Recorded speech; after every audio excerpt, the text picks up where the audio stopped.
Welcome, in front of me I have Cubot X20 and today I will show you how you can check your battery temperature.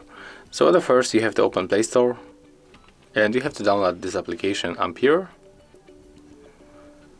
It's from the Brain Trap, so we have to get this one. When you make it you have to simply open, and right now when you are here you have to accept all permission that pops on the screen. And when you swipe on the right side, you will get the same data, but in other theme. And the temperature of our battery we can find in this place. You can also find here other data. And that's all. If you find this video helpful, remember to leave a like, comment and subscribe to our channel.